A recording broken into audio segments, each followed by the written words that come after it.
ఆడే పసివా. ఈరోజు మా చిరంజీవుల నూతన పట్టు వస్త్రాలంకరణకు వచ్చిన నా కుటుంబ సభ్యులకు నమస్కారం. మీరందరూ ఎలా ఉన్నారు? అందరూ సంతోషంగా ఉండాలని కోరుకుంటున్నా. మా చిరంజీవుల దీప్తి మరియు చేతన్ నూతన పట్టు వస్త్రాలంకరణకు వచ్చి మీ యొక్క అమూల్యమైన ఆశీర్వాదములు అందించినందుకు నా యొక్క ధన్యవాదాలు. ఏవండోయ్ నా శ్రీమతి యాదమ్మ, ఎలా ఉన్నావు? మన పిల్లలు నిన్ను బాగా చూసుకుంటున్నారా? నీతో కలిసి 100 సంవత్సరాలు జీవిస్తానని మాటిచ్చాను, కానీ ఉన్నంతకాలం మాత్రం నిన్ను నా ప్రాణం కంటే ఎక్కువగా ప్రేమిస్తానని మాటిస్తున్నా. విడిచి ముందుగానే వెళ్ళినందుకు నన్ను క్షమిస్తావు కదా? నా పెద్ద కూతురు అరుంధ, అల్లుడు సంజీవ, మీరు మీ పిల్లలు బాగున్నారా?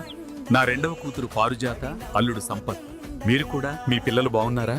నా మూడవ కూతురు, నా అల్లుడు నాతోనే ఉన్నారు. వారి పిల్లలు అజయ్ అంటే నాగలక్ష్మి కూడా నా దగ్గరే ఉన్నారు. అమ్మా నాన్న మిమ్మల్ని జాగ్రత్తగా ఉండమని చెప్పడానికి నన్ను పంపించారు. జాగ్రత్త నాన్న.